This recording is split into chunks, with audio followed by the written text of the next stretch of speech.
Hello, I welcome you all in this presentation related with the subject fundamentals of the manufacturing processes, and we are talking about the methods used for improving the properties of the bulk materials and under the heading of the heat treatment.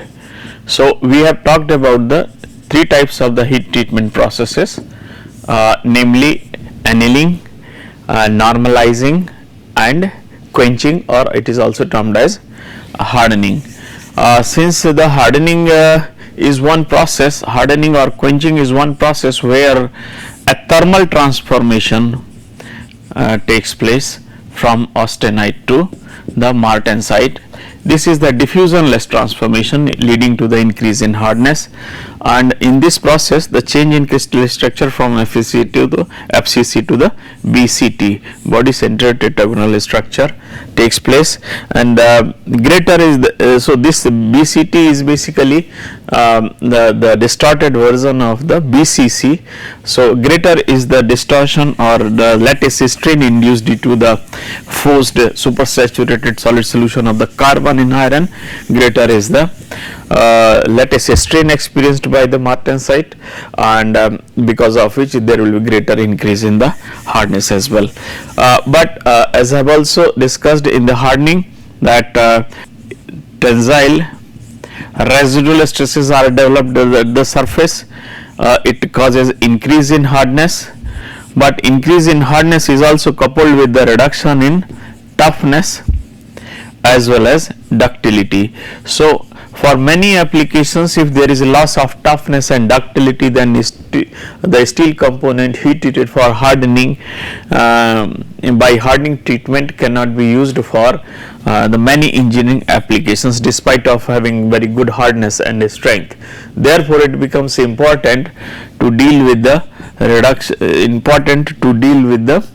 increased hardness and increased brittleness by reducing the residual stresses,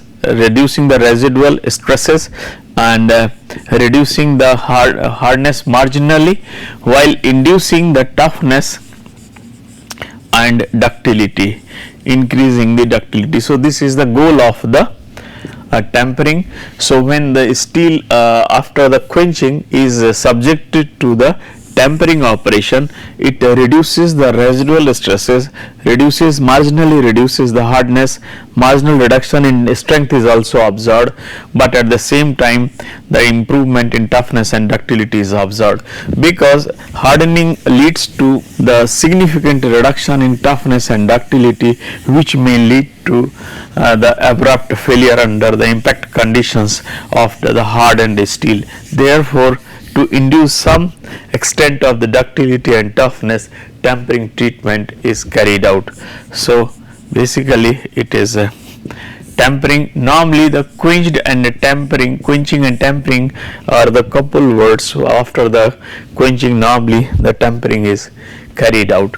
So tampering is done in the three different ways. Basically it is also a thermal treatment wherein exposure is given as per the purpose, as per the requirement of the properties, as per the kind of compromise that can be made with regard to the hardness and improvement the toughness required. Tampering is done in the range of the three temperatures, like it may be heating up to the 250 degrees centigrade, then another is heating 350 to 500 degrees centigrade, or heating from the 500 to the 650 degrees centigrade. So these are the three temperature bands in which tampering can be performed, depending upon the kind of compromise which can be which will be acceptable with regard to the reduction in hardness and improvement in the toughness. So if we see, in order to understand this in better way, if we see the relationship between the tampering temperature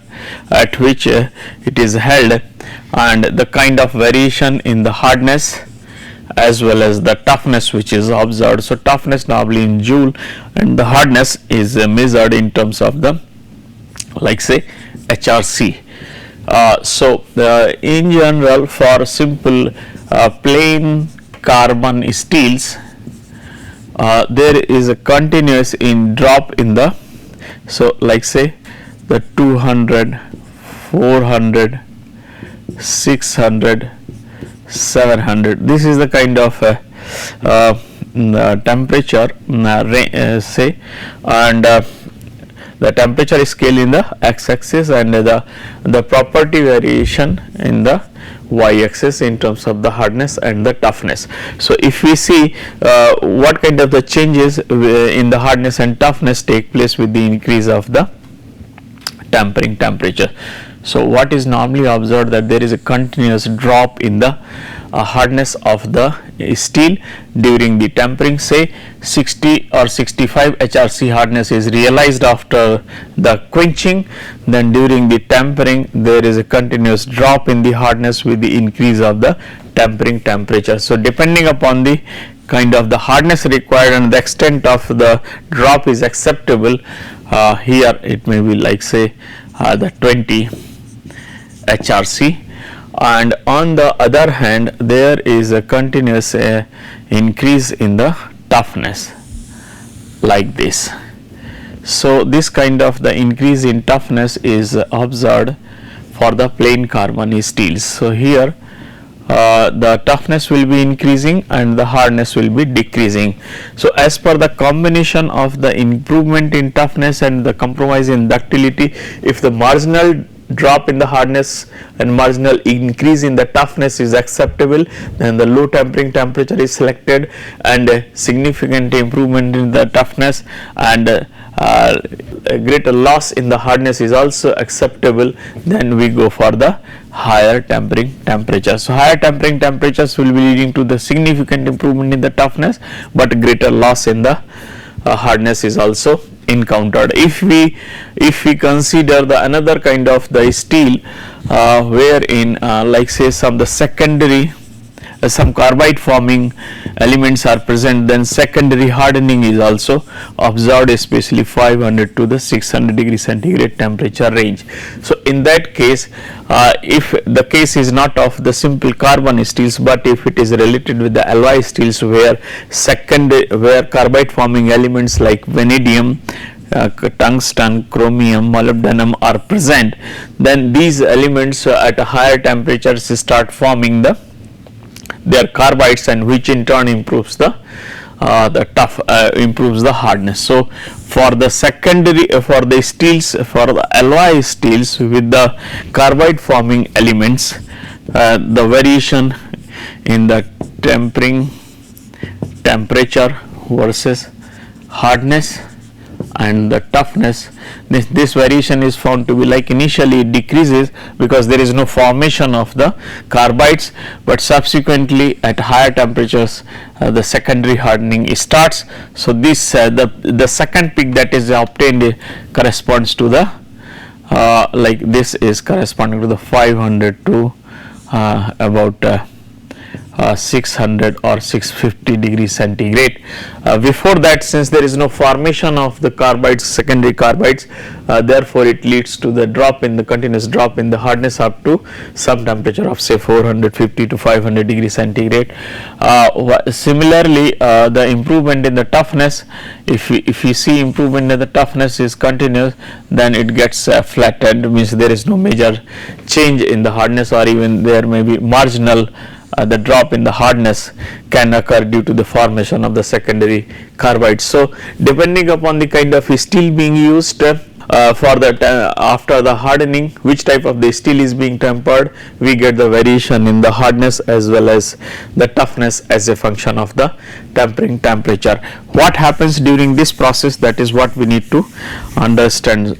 We know that during the quenching, austenite gets transformed into the martensite through the diffusion-less transformation process, diffusion-less transformation, or this is also called athermal transformation, wherein there is no time for diffusion to take place. So whatever carbon wherever is present in the austenite, that will be leading to the formation of the supersaturated solid solution of the carbon with the iron in form of the BCT martensitic structure. Since the martensite is the supersaturated solid solution, saturated solid solution of carbon in iron, so as soon as it is heated to the high temperature, the excess carbon starts getting diffusing out.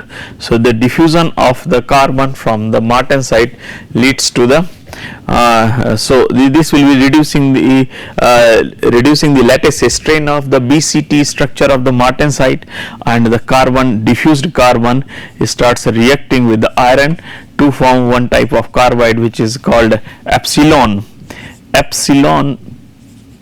carbide. This is basically Fe2.4C. This is also iron carbide, but it's not 6.63% carbon, and it's not iron carbide basically, Fe3C.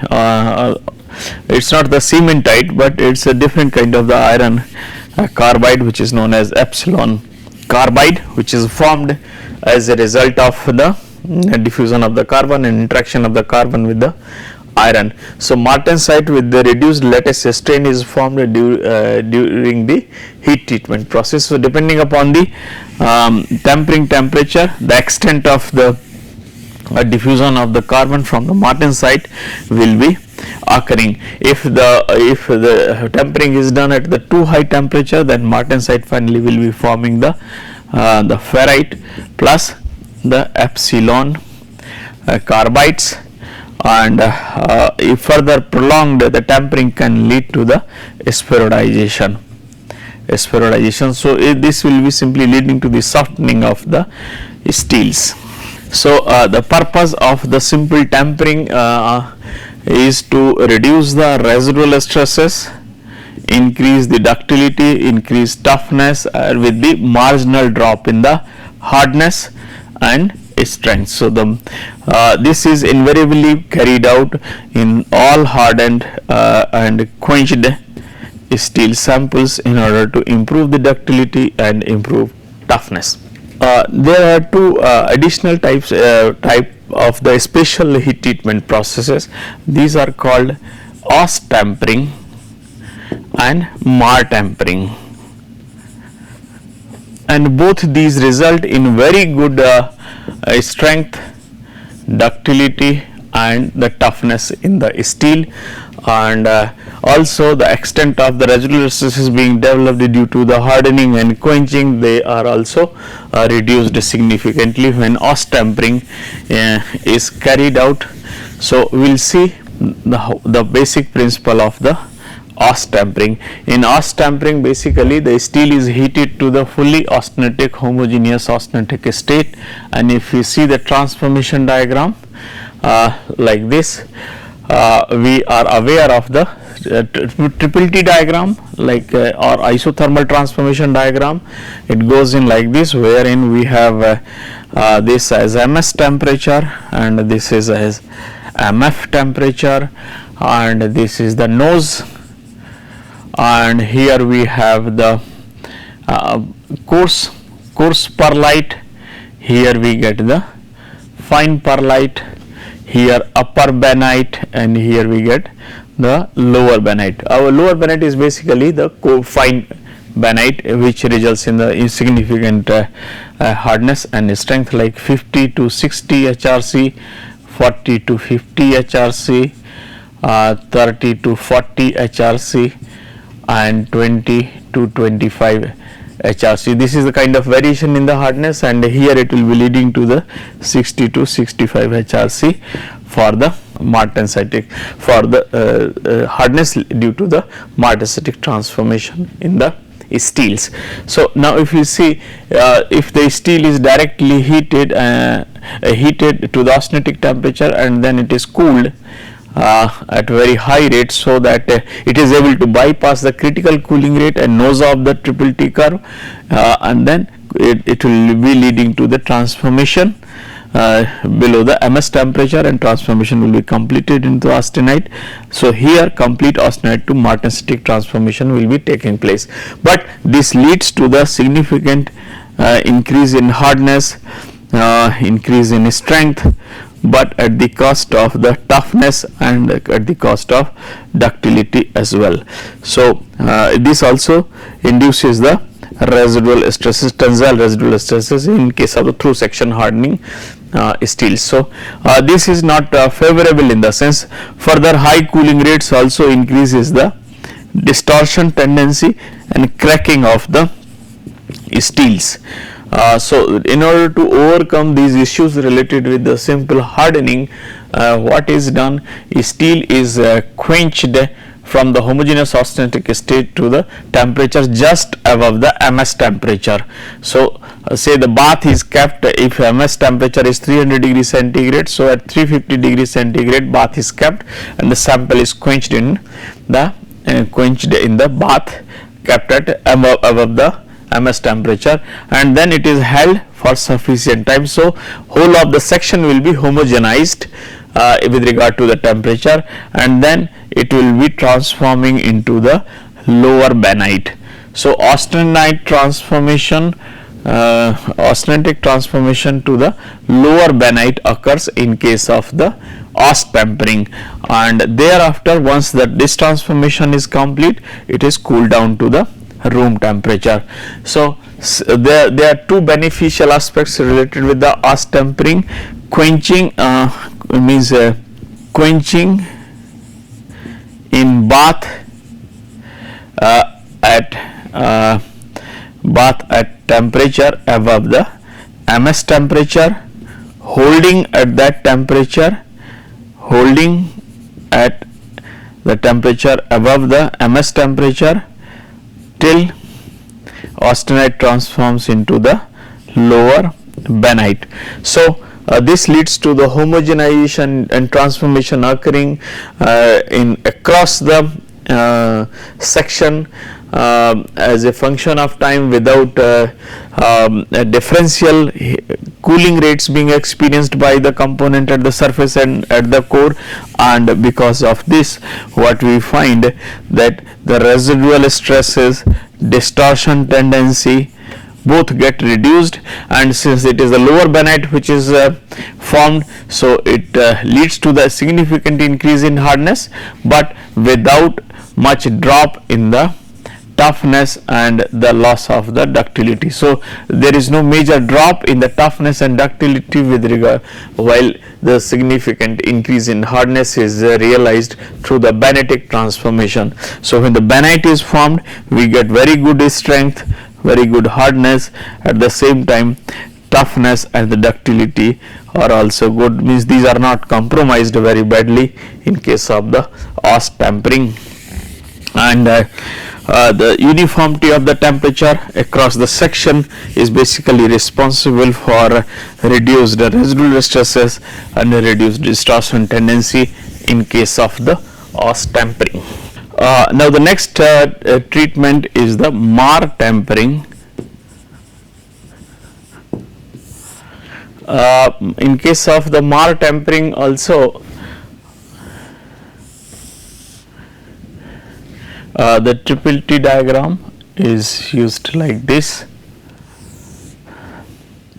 MS temperature, MF temperature,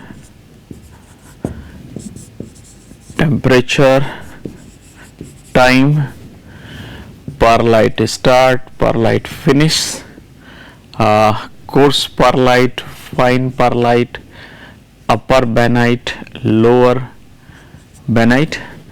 So in this case what is done basically then after the homogenization of the austenite, means after heating the component to the high temperature for sufficient time, the steel is homogenized, and then it is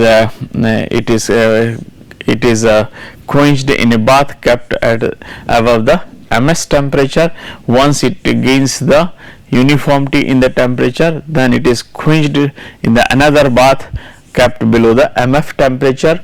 So basically in this case the quenching happens in this is a two-stage quenching, where in one stage the temperature is above the MS temperature, in the second stage it is quenched in another bath kept at the temperature below the MF temperature.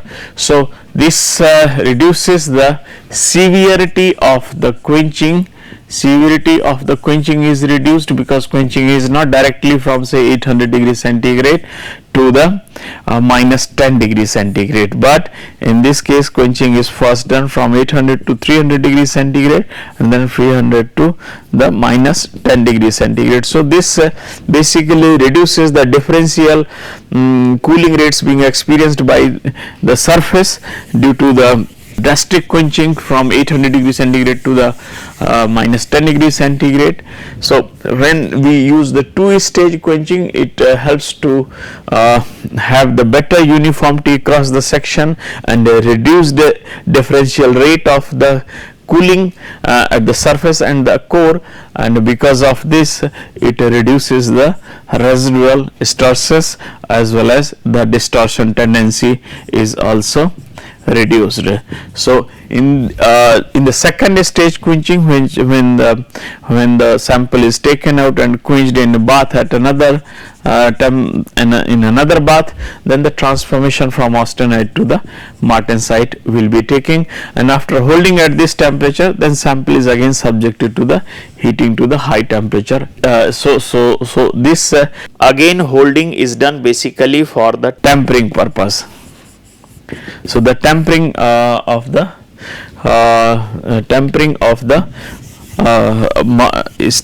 component after the mark tampering is facilitated. So during the tampering, what will be happening basically, there are two things which will be happening: martensite which has been formed, supersaturated martensite which has been formed. This will leading to the formation of the tempered martensite by rejecting some of the excess carbon from it, as well as whatever is the retained austenite. Retained austenite will be converting into the more stable phases like the perlite and the benite. So these are the two additional benefits wherein the retained austenite gets the stable phases in form of the perlite and benite, as well as the tempered martensite is formed, and both these leads to the improvement in ductility, improvement in the toughness, reduced residual stresses and reduced distortion tendency. So this way the two-stage quenching in the mark tampering basically helps to improve the mechanical properties, reduce the residual stresses and reduce the distortion tendency in the steel. So this is how now we are completing our all processes related with the heat treatment. I will summarize with this presentation. In this presentation I have talked about the three types of the tempering processes. One is the tempering which is carried out after the hardening, which is basically to induce the residual stress, to reduce the residual stresses and induce the hardness, improve the toughness without causing much loss of the hardness. Then other two heat treatments like tampering and mark tampering. Tampering is carried out by the transformation of austenite into the benite, that is lower benite, which results in the improved hardness, improved strength without much loss of the ductility and toughness, as well as very fine benitic structure is produced, residual stresses are also reduced, and the distortion tendency is reduced. While in case of the mark tampering, we use the two-stage quenching where austenite is first quenched in the bath, kept at above the MS temperature, and then quenched in another bath kept below the MF temperature. So this kind of the treatment helps to reduce the residual stresses, reduce distortion tendency, while improving the mechanical properties in terms of the hardness, toughness and the ductility. Thank you for your attention.